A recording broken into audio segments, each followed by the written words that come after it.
오늘 우리에게 주시는 하나님의 말씀은 신명기 1장 34절부터 46절까지의 말씀입니다. 저와 여러분이 한 절씩 교대로 읽고 마지막 절은 함께 읽겠습니다.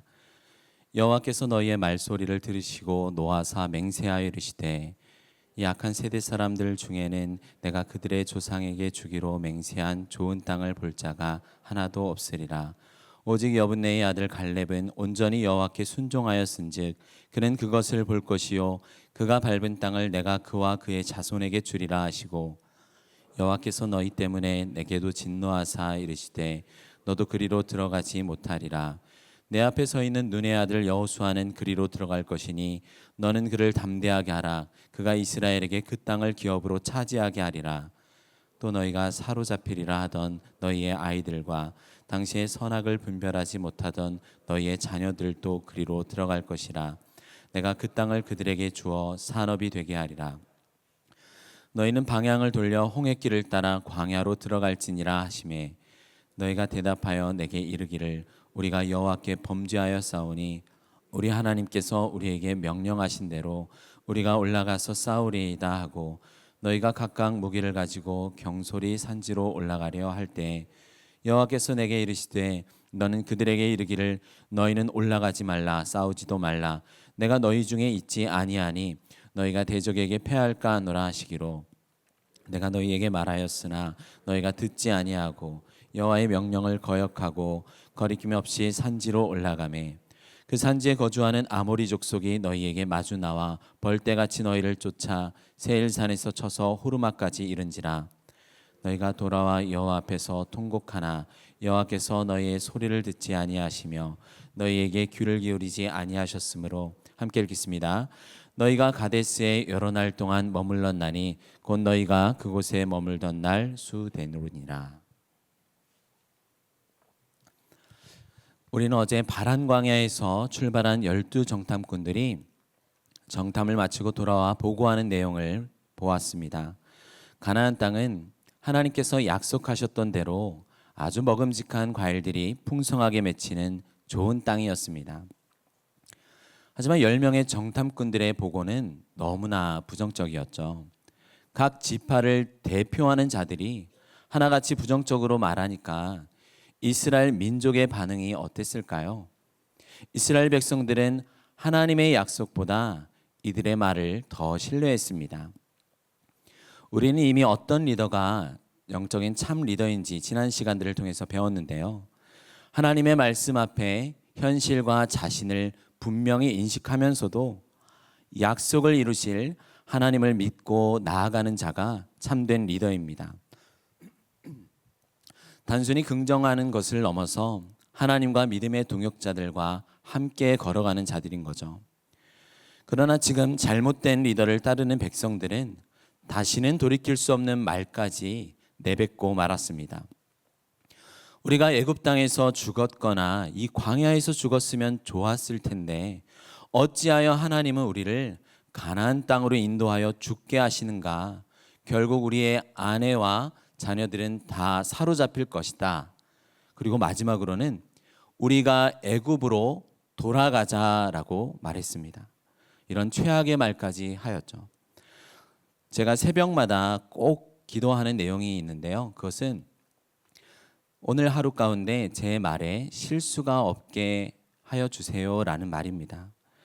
결국 말이라는 것은 마음에 쌓여 있는 것이 나오기 때문에 불평과 불만이 가득한 이스라엘은 마침내 반역의 말까지 선언하고 말았습니다.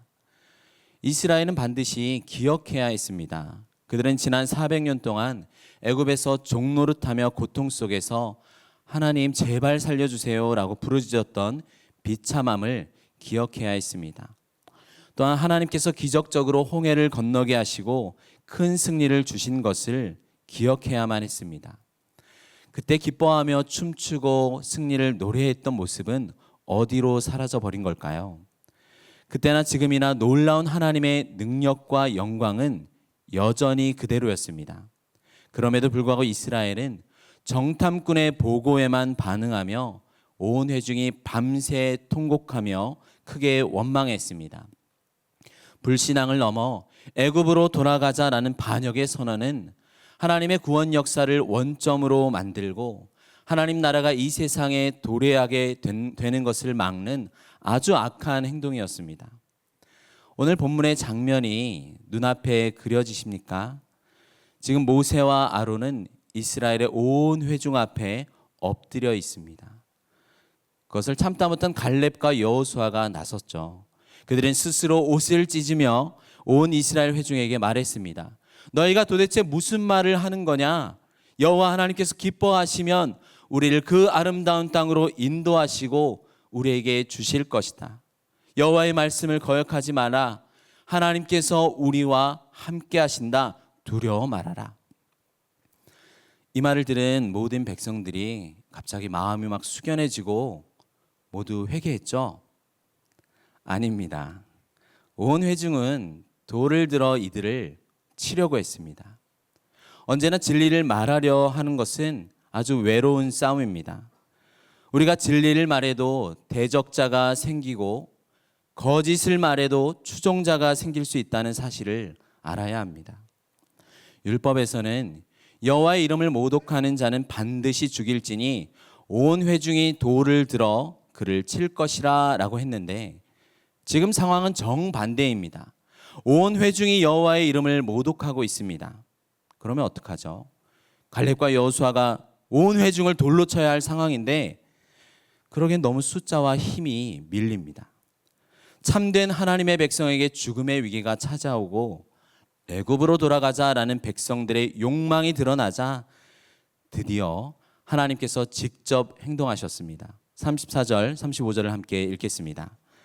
여호와께서 너희의 말소리를 들으시고 노하사 맹세하여 이르시되 이 악한 세대 사람들 중에는 내가 그들의 조상에게 주기로 맹세한 좋은 땅을 볼 자가 하나도 없으리라. 하나님께서 진노하셨습니다. 하나님은 언제나 의인의 죽음과 고난의 위기를 기뻐하지 않으시죠. 맹세하시면서 이렇게 말씀하셨습니다. 너희는 내가 조상에게 주기로 맹세한 좋은 땅을 볼 자가 한 명도 없으리라. 민수기 14장에서는 이 백성이 어느 때까지 나를 멸시하겠느냐, 수많은 이적에도 나를 믿지 않은 이들을 내가 전염병으로 쳐서 멸하겠다. 그리고 모세의 너로 크고 좋은 강한 나라를 이루겠다라고 말씀하셨어요. 이 말을 들은 모세의 반응은 어땠을까요? 오, 하나님 감사합니다. 나를 축복의 통로로, 축복의 가문으로 세우시다니요. 이랬을까요? 아닙니다. 오히려 진노하시는 하나님께 겸손히 나아가 이스라엘을 위해 중보했습니다. 권능의 하나님, 이렇게 지금 백성들을 모두 죽이시면 열방은 하나님이 이들을 인도할 능력이 없어서 죽였다고 말할 겁니다. 주의 큰 권능을 나타내 주시옵소서.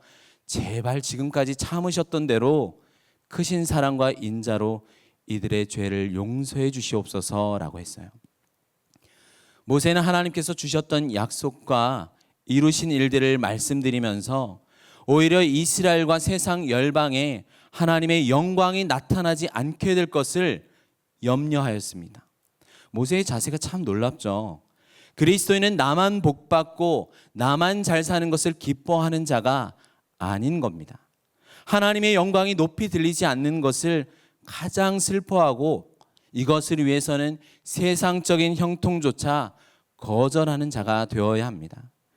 히브리서 11장에서 모세는 그리스도를 위하여 받는 수모를 세상의 형통보다 더 큰 재물로 여겼다라고 말합니다. 내가 주님을 위하여 몸된 주의 교회를 위하여 받는 고난이 가장 큰 재물이라면 여러분은 영적인 부자입니까? 아니면 그 반대인가요? 모세의 중보는 마치 아버지의 영광을 드러내기 위하여 이 땅에 자기의 모든 것을 내려놓고 오신 예수 그리스도의 모습을 미리 보여줍니다. 예수님은 우리가 받아야 할 하나님의 심판을 대신 감당하심으로 우리를 죽음에서 살려내셨습니다. 은혜로우신 하나님께서는 모세의 기도를 들어주셨어요. 하나님은 의로우시기 때문에 반드시 죄를 심판하셔야 합니다. 죄에 대한 형벌은 죽음입니다. 그럼에도 당장은 죽이지 않겠다라고 심판을 유보하셨어요. 하지만 이스라엘의 이 죄에 쓴 책임은 그들로 감당하게 하셨습니다. 이 악한 세대 사람들은 내가 그들의 조상들에게 주기로 맹세한 좋은 땅을 볼 자가 하나도 없으리라 라고 하셨어요. 우리 39절 40절을 읽어볼까요? 시작. 또 너희가 사로잡히리라 하던 너희의 아이들과 당시에 선악을 분별하지 못하던 너희의 자녀들도 그리로 들어갈 것이라. 내가 그 땅을 그들에게 주어 산업이 되게 하리라. 너희는 방향을 돌려 홍해길을 따라 광야로 들어갈지니라 하시매. 민수기 14장과 오늘 본문을 함께 보시면 너희의 말이 내 귀에 들린 대로 내가 너희에게 행하겠다라고 하세요. 지금 백성들의 말이 조금 전에 무엇이었죠? 우리의 처자가 사로잡히겠다라는 것이었습니다. 백성들은 자신들의 자녀가 잘못될까 봐 안절부절 못했지만 오히려 그들이 걱정했던 자녀들은 약속의 땅으로 들어가 유업을 얻을 것이라 라고 말씀하셨어요. 동일하게 우리의 자녀들을 하나님께서 책임지심을 여러분은 믿으시길 바랍니다. 하나님을 원망한 20세 이상의 사람은 전부는 광야에서 엎드려질 것이라고 하나님께서는 자신의 삶을 두고 맹세하셨어요. 왜 20세 이상의 사람들 전부를 진멸시키겠다고 말씀하실까요? 민수기는 말 그대로 백성의 숫자와 관련되어 있는데 1장에서부터 20세 이상으로 싸움에 나갈 자를 모두 계수하라 라고 명령을 하며 시작합니다. 즉 20세 이상의 사람들은 모두 군인입니다. 여호와의 전쟁에 나가 싸울 자들이었어요. 그러나 지금 여호와의 전장이 싸우지 않겠다며 뒤로 물리친 자들은 모두 반역 군인이 되어버렸습니다. 실제로 전쟁에서 물러나고 지휘에 불복종하고 군무를 이탈하는 것은 가장 중대한 범죄이고 엄중하게 처벌됩니다. 그래서 지금 신명기 2장을 나중에 보면은 38년 동안 모든 군인들이 다 멸망하였더라라고 말씀합니다. 이제 이스라엘은 방향을 돌려 홍해길을 따라 광야로 들어갈 것을 명령받았습니다. 정탐에 이어진 불신과 반역의 사건, 오늘 사건 이후로 광야 여행의 의미가 완전히 바뀌게 되었습니다. 지난 2년간의 광야 여정은 시험 기간이었어요. 하지만 지금부터 시작되는 광야의 모든 여정은 심판의 기간입니다. 이들이 정탐한 40일의 하루를 1년으로 계산해서 총 40년의 광야 생활을 통해서 자신들의 반역한 죄를 스스로 지고 광야에서 소멸되기까지 방황하게 되리라 라고 말씀하셨습니다. 이스라엘의 패역함을 보시고 오히려 하나님께서 구원 역사의 방향을 꺾으셨어요. 그러나 완전히 원점으로 되돌려서 그들을 애굽으로 돌려보내시진 않으셨습니다. 광야로 들어가 출애굽 1세대는 죽게 하시고 다음 세대가 가나안 땅으로 들어가게 하셨습니다. 그래서 광야의 의미는 불신앙의 의미뿐만이 아니라 정결케 하는 의미도 있습니다. 우리 36절부터 38절을 읽겠습니다.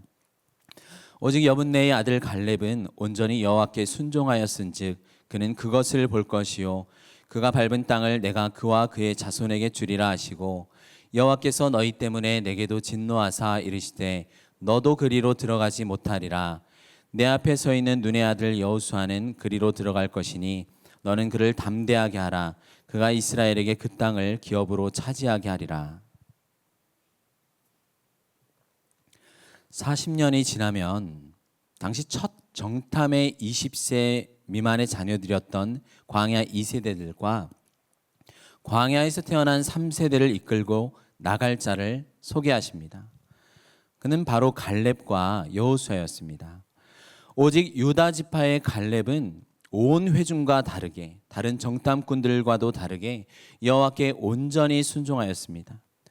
갈렙은 거인들이 있기 때문에 못 들어간다라고 말한 정탐꾼들의 생각과 완전히 달랐습니다. 헤브론에서 갈렙 역시도 아낙 자손 아이만과 세세와 달멜 이 거인들을 보았습니다. 그러나 갈렙은 믿음으로 그 땅을 우리는 취할 수 있다라고 말했었죠. 갈렙은 약 45년 후에 가나안 정복 전쟁에서 그 거인들을 다시 만났고 그들을 내쫓았습니다. 믿음에서 거인에게 승리한 자는 현실에서도 거인을 이긴 자가 되었습니다. 언제나 세상을 이기는 것은 오직 믿음입니다. 용맹한 갈렙 때문에 아낙 자손의 아들들이 멸절당해서 온 이스라엘 땅 가운데 그들을 볼 수가 없었다라고 성경은 말합니다. 오직 가사와 가드와 아스타롯에만 그들이 남아 있었다라고 말하죠. 그리고 훗날 이 가드에서 올라온 블레셋 지파의 골리앗을 누가 물리치게 됩니까? 유다 지파의 다윗이 물리치게 됩니다. 유다 지파의 그 조상과 그 후손입니다.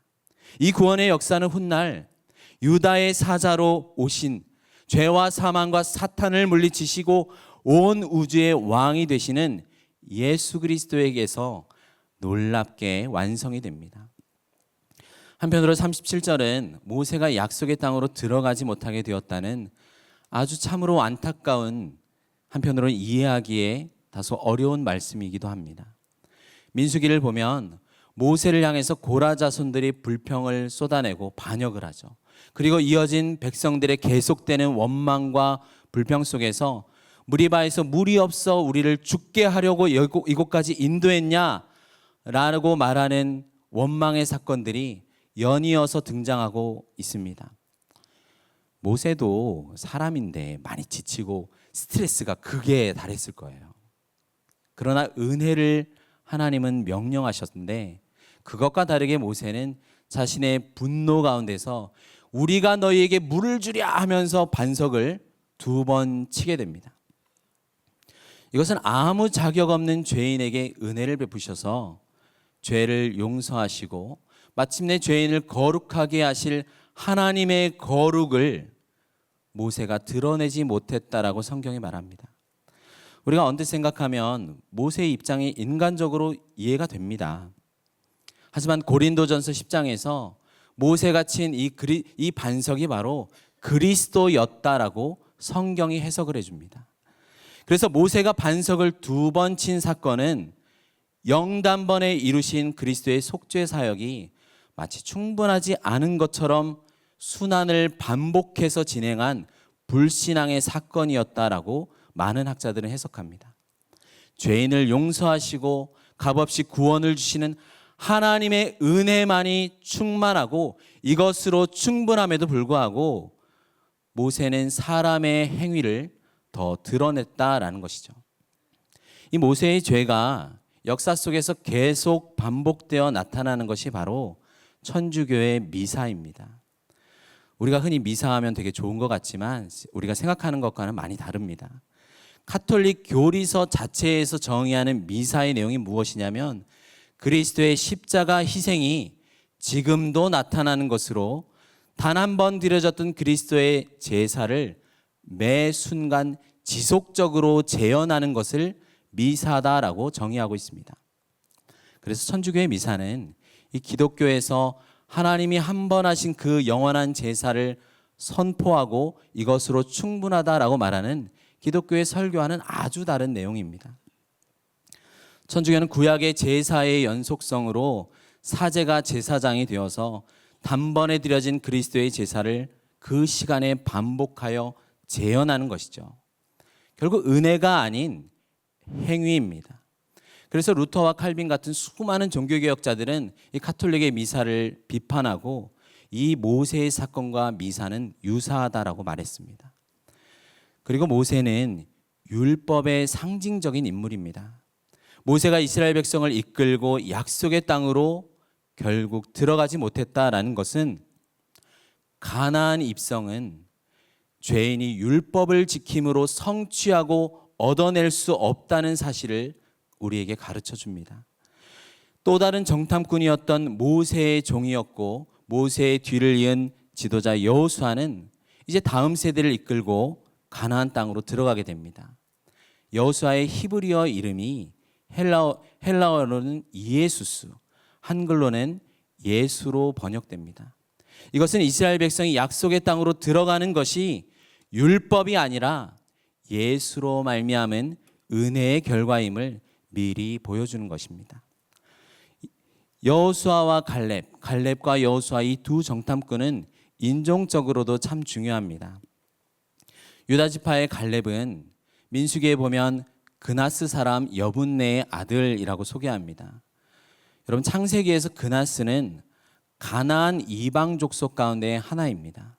그렇다면 갈렙은 혈통적으로는 유대인이 아닌 이방 족속이었습니다. 이 사실을 감안하면 그의 이름이 왜 갈렙인지 짐작이 되죠. 갈렙의 이름 뜻이 무엇입니까? 개입니다.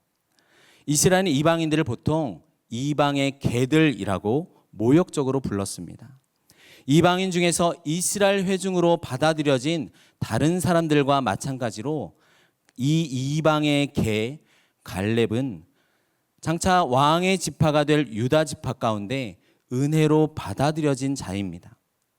그래서 지금 이 심판받아 광야에서 모두가 죽어야 하는 1세대 가운데 유일하게 약속의 땅으로 들어가는 여호수아와 갈렙이 누구입니까? 인종적으로 보면 유대인 한 명과 이방인 한 명이 약속의 땅으로 함께 들어간 것입니다. 믿음으로 하나님의 자녀가 된 이방인인 우리도 마찬가지입니다. 이 땅에 유대인으로 태어나셔서 구원자가 되신 예수 그리스도와 함께 모든 이방인인 우리 역시 함께 구원을 받아 하나님 나라에 들어가게 된 것이죠. 오늘 본문의 후반부인 41절부터 46절까지는 여전히 이스라엘의 회개가 온전치 못했음을 보여줍니다. 하나님께서 광야로 들어가라라고 명령하셨음에도 불구하고 이스라엘은 불순종하여 아모리 족속과 전쟁을 일으킵니다. 결국 많은 사람들이 죽고 나서야 하나님께 돌아와 회개합니다. 그러나 이것마저도 진짜 회개는 아니었죠. 하나님께서는 자신을 믿는 믿음은 높이시고 불신앙은 심판하시는 것을 보여줍니다. 믿음은 순종으로 인도하고 불신앙은 우리를 반역과 죽음으로 내몰린다는 이 성경의 교훈입니다. 사랑하는 성도 여러분, 사람의 중심을 보시는 하나님 앞에 우리는 언제 죄를 짓습니까? 매일 죄를 짓죠. 그렇다면 이스라엘처럼 우리가 365일 죄를 지으니 이 하루를 1년으로 계산해서 그 죄값을 우리가 치러야 한다면 어떡하죠? 불가능합니다. 우리는 365년을 살지도 못합니다. 무한하시고 영원하시고 거룩하신 하나님께 지은 우리의 죄값은 우리의 영원한 기간 동안 죽음의 심판을 우리가 받아도 죄인된 우리의 존재의 가치가 가볍기 때문에 전혀 해결을 할 수가 없습니다. 우리 힘과 노력으로는 어떤 것으로도 하나님 나라에 들어갈 수는 없습니다. 이런 우리를 오직 은혜로 하나님 나라에 들어가게 하시며 하나님의 자녀가 되게 하신 분이 바로 예수님이십니다. 그는 우리의 죄를 대신 지시고 우리가 당할 모든 형벌을 당하셨습니다. 놀라운 십자가로 우리의 구원을 이루신 하나님을 믿고 기뻐하며 말씀에 순종하는 여러분이 되시길 소망합니다. 완성될 하나님 나라를 향하여 약속의 땅을 향하여 달려가길 소망합니다. 오직 은혜와 믿음이 세상을 이깁니다. 기도하겠습니다. 하나님 아버지, 믿음 없는 말과 행동으로 하나님의 영광을 나타내지 못했던 우리의 삶을 용서하여 주시옵소서. 오직 은혜로 살아가며 우리 주 예수 그리스도의 복음을 기뻐하며 말씀에 순종하는 삶을 살게 하여 주시옵소서. 영원한 하나님 나라를 소망하며 세상을 이기는 믿음을 허락하여 주시옵소서. 예수님의 이름으로 기도드립니다. 아멘. 이 시간 먼저 말씀을 기억하며 우리 스스로를 위해 기도하겠습니다. 하나님은 지금 여러분